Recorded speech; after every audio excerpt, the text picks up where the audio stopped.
Assalamualaikum warahmatullahi wabarakatuh. Baik, perkenalkan nama saya Fauzia dengan NIM 4522091234 dari kelas D Fakultas Psikologi Universitas Boswa Makassar.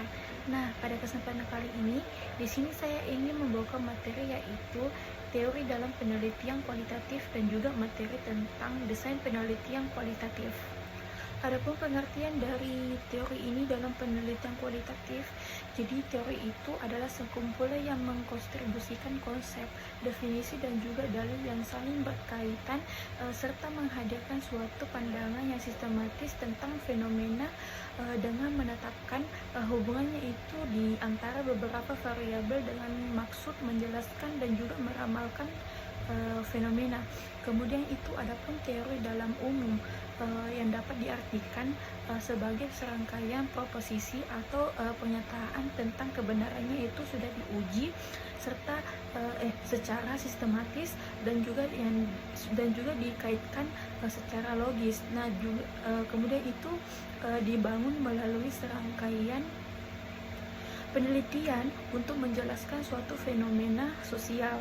Jadi penelitian kualitatif ini didefinisikan sebagai penelitian yang temuannya itu tidak diperoleh melalui prosedur statistik atau bentuk hitungan lainnya. Jadi kualitatif ini juga itu bersifat deskriptif dan juga cenderung menggunakan analisis dengan pendekatan induktif. Penelitian kualitatif ini lebih bersifat subjektif. Kemudian itu ada teorisasi penelitian kualitatif. Yang pertama itu ada teorisasi deduktif. Jadi teorisasi ini dengan model deduktif sudah tidak asing lagi dalam penelitian sosial, yang dimana itu teorisasi ini digunakan secara deduktif.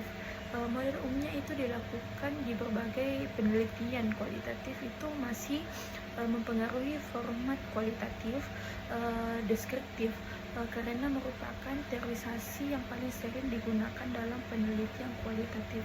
Kemudian itu yang kedua itu ada teorisasi induktif. Jadi terdapat dua pendapat yang berbeda pada model induktif. Yang pertama itu mengatakan bahwa peneliti itu harus mau fokus memperhatikan data di lapangan sehingga segala sesuatu tentang teori yang berhubungan dengan penelitian itu menjadi penting. Kemudian yang kedua itu mengatakan pemahaman terhadap teori ini bukan sesuatu yang haram, akan tetapi data tetap menjadi fokus peneliti di lapangan.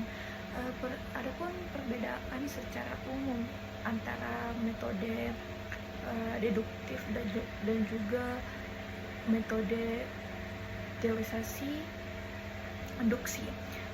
induktif ini cara pandangnya itu terhadap teori yang dimana teorisasi deduktif ini menggunakan teori sebagai pijakan awal yang melakukan teorisasi.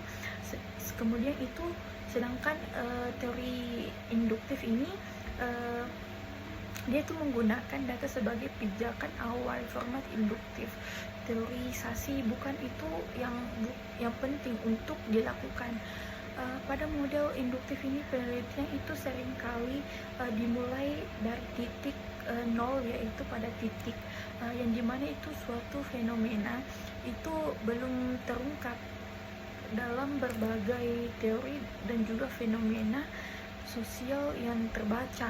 Model ini memiliki 4 kemampuan. Yang pertama itu ada menerima, kedua itu meragukan atau mengkritik, ketiga itu membantah, dan yang terakhir itu ada memiliki kemampuan membangun sebuah teori yang sebelumnya itu belum pernah ada. Kemudian itu ada sistematika teori. Jadi banyaknya fenomena sosial, maka ilmu sosial itu juga dapat berkembang begitu kompleks dan juga begitu rumit. Akan tetapi apabila disusun strukturnya dalam ilmu sosial, selain paradigma dikenal pula struktur ilmu sosial seperti rumpun teori yang dapat dikelompokkan ke dalam grand theory, middle theory, dan juga application theory. Kemudian itu kunci kendali memilih teori dalam penelitian adalah selain memahami konteks formal dan juga material sebuah teori, ini dapat dituntut memahami teori itu baik pada konteks sejarah maupun konteks sosial yang dimana teori itu dilahirkan. Dengan demikian apabila dari itu digunakan, peneliti akan memahami struktur masing-masing teori itu, bahkan mampu menyusun sebuah skema perkembangan teori dari masa lalu sampai pada konteks di mana seseorang itu melakukan penelitian. Kemudian ada ragam teori dan juga teorisasi dalam penelitian. Secara umum teori sosial ini bergerak sekitar 4 tingkatan realitas, baik yang bersifat makro maupun mikro, yaitu realitas tingkat makro objektif, makro subjektif, mikro objektif, dan juga mikro subjektif. Perbedaan tingkat realitas ini hanya merupakan kebutuhan analisis. Jika konsentrasinya itu berfokus pada pola-pola umum kehidupan sosial, dia itu termasuk realitas tingkat makro. Akan tetapi jika perhatian ditujukan pada tindakan individual, dia itu termasuk sifat mikro. Nah, kemudian itu ada aliran yang mendasari teorisasi dalam penelitian. Jadi ada 4 adegan teori dalam ilmu sosial yang lazim diasosiasikan dengan pendekatan penelitian kualitatif. Yang pertama itu ada teori-teori tentang budaya yang dapat disederhanakan menjadi 2 kelompok. Yang pertama itu ada aliran teori yang memandang budaya itu sebagai suatu sistem atau organisasi makna. Kemudian yang kedua itu ada aliran teori yang memandang budaya sebagai sistem adaptasi suatu kelompok masyarakat terhadap lingkungannya. Kemudian yang kedua itu ada teori fenomenologi. Pada dasarnya itu dia itu berpandangan bahwa apa yang tampak di permukaan sudah termasuk pola perilaku manusia sehari-hari, dan juga hanyalah suatu gejala atau fenomena dari apa yang tersembunyi dari sang pelaku. Kemudian yang ketiga itu ada teori fenomenologi. Pada dasarnya itu relatif, serupa dengan aliran fenomenologi, karena kehadirannya itu diilhami oleh fenomenologi. Dan kemudian yang terakhir itu ada teori interaksionisme, memiliki 3 premis utama. Pertama, manusia itu bertindak terhadap sesuatu seperti benda, orang, dan juga ide, atau dasar makna yang diberikan kepada sesuatu itu. Kemudian yang kedua itu makna tentang dan termasuk, dia itu direvisi melalui proses interaksi dalam kehidupan sehari-hari. Kemudian yang ketiga itu pemaknaan terhadap sesuatu yang bertindak atau berinteraksi tidaklah berlangsung mekanismenya, melainkan dia itu melibatkan proses interpretasi. Kemudian itu ada fungsi teori dalam penelitian kualitatif. Dalam penelitian kualitatif ini merupakan dasar untuk menyusun sebuah penelitian. Dalam penelitian kualitatif ini memiliki peran sebagai alat dan juga tujuan.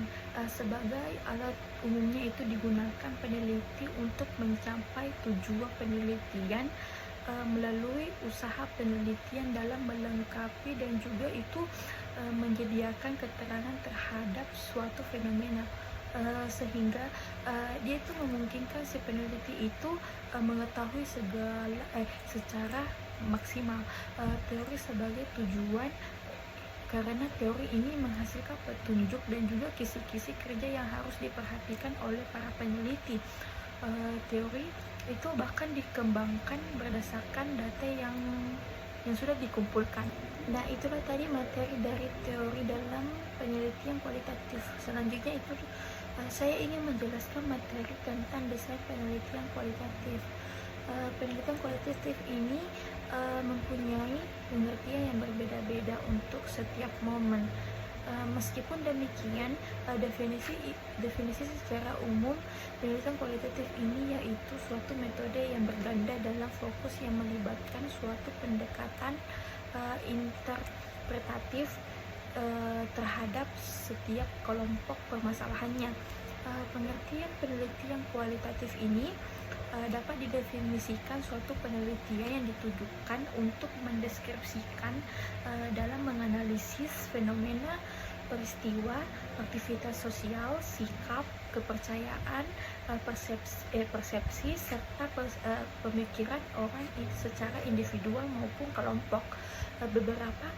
Beberapa deskripsi ini digunakan untuk menentukan prinsip-prinsip dan juga penjelasannya yang mengarah kepada kesimpulan. Penelitian kualitatif ini bersifat induktif, dan juga penelitian kualitatif ini berasal dari bahasa Inggris yaitu research. Re itu kembali, search itu mencari, yang berarti mencari kembali. Kemudian itu ada komponen proposal penelitian kualitatif. Jadi proposal penelitian ini berarti persiapan, kemungkinan dan juga perlengkapan. Jadi kemungkinan dan juga perlengkapan itu dalam hal ini dapat diartikan sebagai komponen-komponen penelitian. Leslie J. Meloy ini mengatakan ada 10 unsur desain penelitian yang perlu diperhatikan. Yang pertama itu ada penentuan fokus penelitian. Jadi hal ini yang paling pertama yang harus diperhatikan dalam merencanakan atau merancang sebuah penelitian, yaitu penentuan fokus. Fokus penelitian fokus pada dasarnya itu adalah sumber pokok masalah. Jadi masalah penelitian itu adalah hal yang menimbulkan pertanyaan sehingga perlu dijawab dengan penelitian. Menentukan fokus penelitian ini memiliki dua tujuan, yaitu untuk membatasi studi dan juga untuk menjadikan penelitian efektif. Kemudian yang kedua itu ada kesesuaian paradigma dengan fokus. Ya, paradigma adalah seperangkat kepercayaan yang mempengaruhi cara pandang seseorang terhadap sesuatu. Jadi saat ini itu belum terdapat perangkat yang dapat mengukur kesesuaian paradigma. Dengan fokus penelitian ini fokus penelitian ini secara tepat untuk saat ini yang digunakan untuk menentukan kesesuaian paradigma ini. Pertanyaan yang didasarkan aksioma alamiah. Kemudian yang ketiga itu ada penentuan paradigma dengan teori substantif substantif yang membimbing studi jika sebuah teori muncul dari data pada dasarnya itu atau pada umumnya teori itu sesuai dengan dasar paradigma metodologis.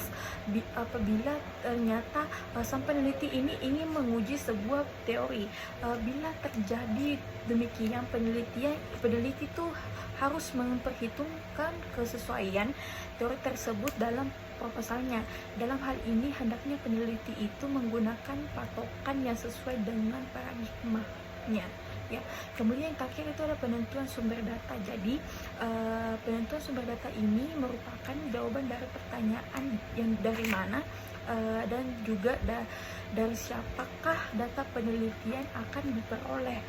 Menurut Wina Sanjaya ini penentuan sumber data penantinya itu akan berujung kepada penentuan sampel dalam penelitian lapangan. Dengan begitu penentuan sumber data ini juga terkait erat dengan teknik penelitian. Kemudian itu penentuan tahap penelitian. Tahapan sebuah penelitian ini tidak sama dengan tahapan yang akan dilalui pada penelitian. lainnya itu tergantung kepada bentuk penelitian, teknik, dan juga fokus penelitian tersebut. Ada beberapa tahap yang sering dilalui dalam penelitian kualitatif. Yang pertama itu ada tahap orientasi. Jadi tahap pertama ini berarti mengumpulkan data yang perlu diketahui sebagai langkah awal. Kemudian yang kedua itu ada eksplorasi fokus. Pada tahap kedua ini yaitu seseorang peneliti itu perlu untuk menyusun petunjuk, memperoleh data seperti petunjuk wawancara dan juga petunjuk pengamatan. Pada tahap ini itu peneliti itu telah masuk ke dalam fokus penelitian. Kemudian yang ketiga itu ada pengecekan dan juga pemeriksaan keabsahan data. Pada tahap ketiga ini dilakukan pengecekan data, pemeriksaan keabsahan data seperti triangulasi, pengecekan anggota, dan juga auditing. Pada tahap ini peneliti itu mengecek laporan apakah sesuai dengan subjektif atau tidak. Kemudian yang keenam itu ada teknik penelitian. Jadi penentuan teknik penelitian ini itu pada dasarnya itu ditentukan oleh fokus dan juga situasi serta jadwal waktu yang ditetapkan. Teknik penelitian ini biasanya itu bertindak sebagai alat peneliti. Penentuan teknik penelitian ini itu mencakup penentuan kuesioner dan juga sebagai perangkat penelitian lainnya. Kemudian yang ketujuh itu adalah perencanaan. Jadi pengumpulan dan juga pencatatan data itu bila teknik penelitian ini telah ditentukan. Peneliti kemudian itu akan beranjak untuk merencanakan pengumpulan dan juga pencatatan data. Teknik pengumpulan data ini yang pertama adalah wawancara, kemudian itu pengamatan, pengumpulan dokumentasi, dan juga semacamnya. Satu hal yang perlu diperhatikan dalam peneliti adalah bahwa semakin banyak data yang masuk, maka peneliti itu harus semakin selektif dalam memilih data dan juga informasi yang relevan, valid, dan juga akurat. Wawancara, pengamatan, dan juga pengumpulan dokumen ini harus terlebih dahulu direncanakan oleh peneliti, baik tempat, waktu, dan juga sumbernya. Kemudian yang kedelapan itu ada perencanaan prosedur dan juga pelaksanaan analisis data. Perencanaan prosedur dan analisis data ini harus dimulai sejak sebelum masuk ke latar belakang penelitian. Hal ini berbeda dengan penelitian non kualitatif yang dimana itu analisis datanya itu baru dimulai setelah data terkumpul.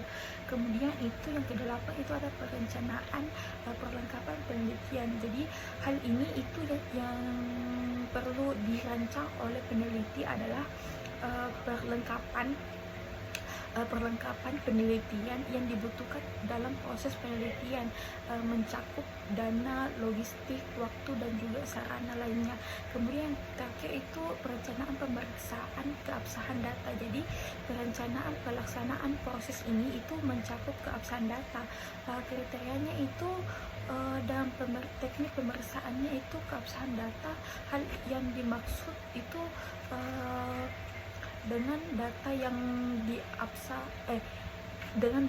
absa adalah data yang dia itu mendemonstrasikan nilai yang benar dan juga mempunyai ide sehingga bisa diterapkan dan juga dikonsistensi. Kemudian itu ada ciri-ciri penelitian kualitatif.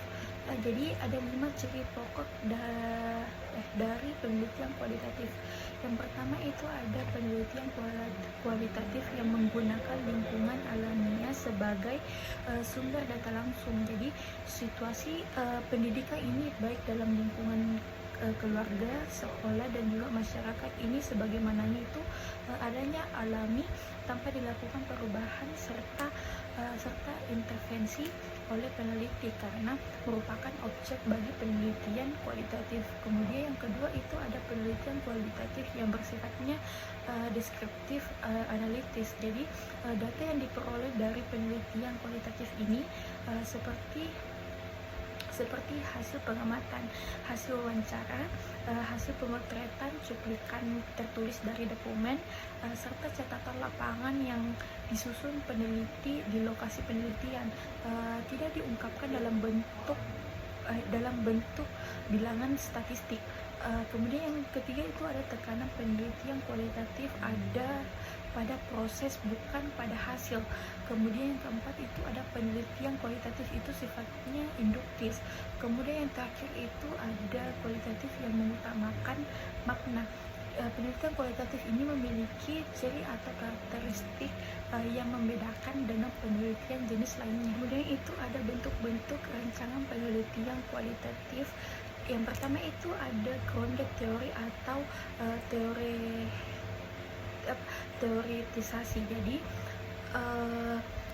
perencanaan teori grounded ini merupakan prosedur penelitian kualitatif yang sistematis, yang dimana peneliti ini melakukan generalisasi satu teori yang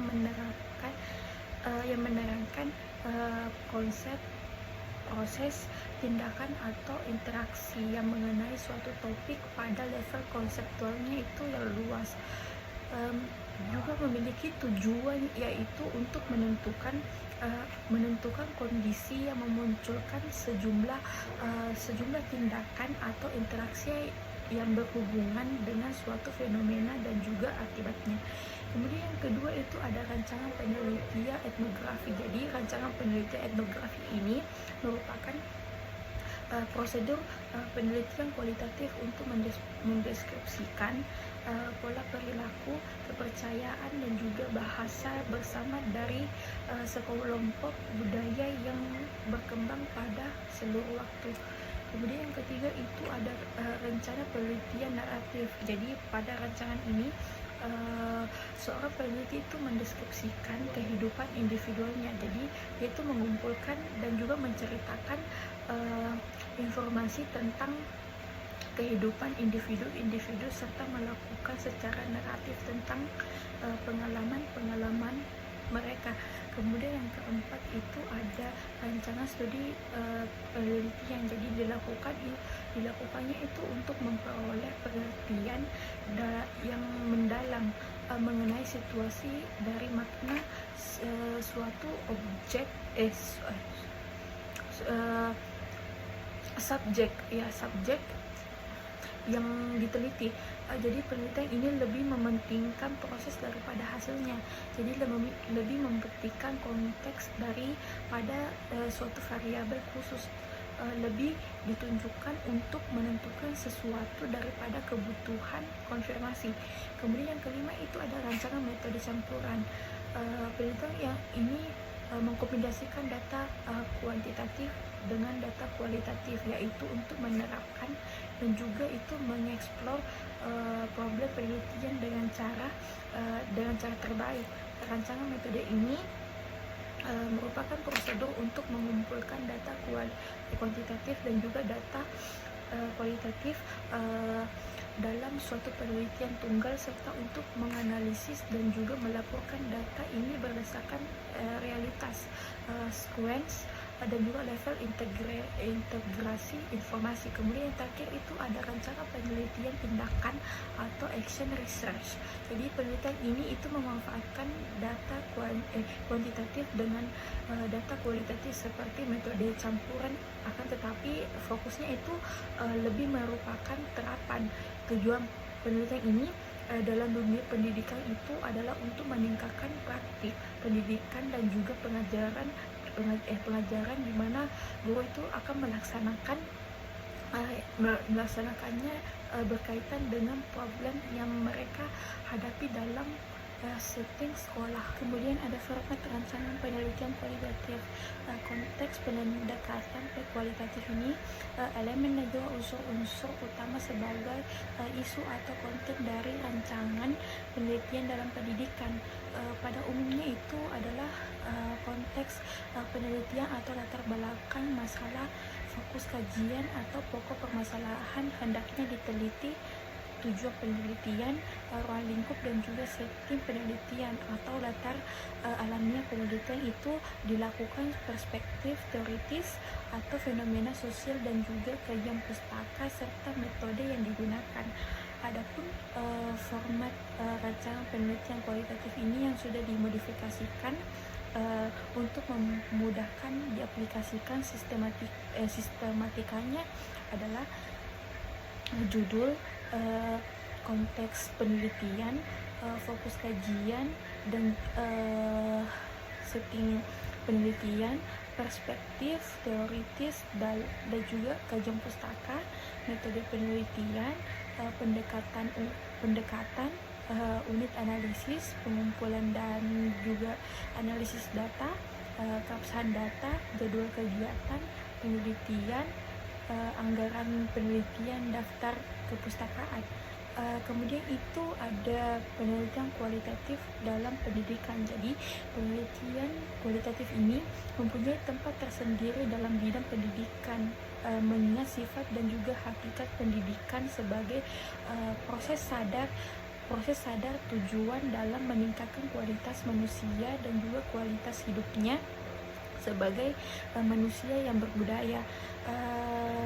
Nah, di sini itu saya mengambil satu alasan yang kuat itu penting penelitian kualitatif dalam pendidikan, yaitu pendidikan sebagai proses sosialisasi pada hakikatnya itu adalah interaksi manusia dengan lingkungan yang membentuknya itu melalui proses belajar, dan dalam konteks lingkungannya itu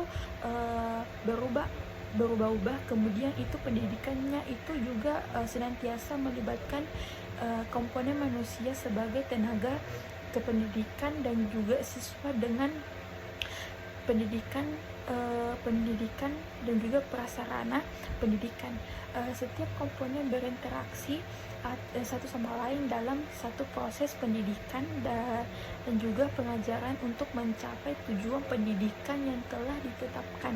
Nah, itulah tadi materi yang sudah saya jelaskan, yaitu materi teori dalam penelitian kualitatif dan juga desain penelitian kualitatif. Assalamualaikum.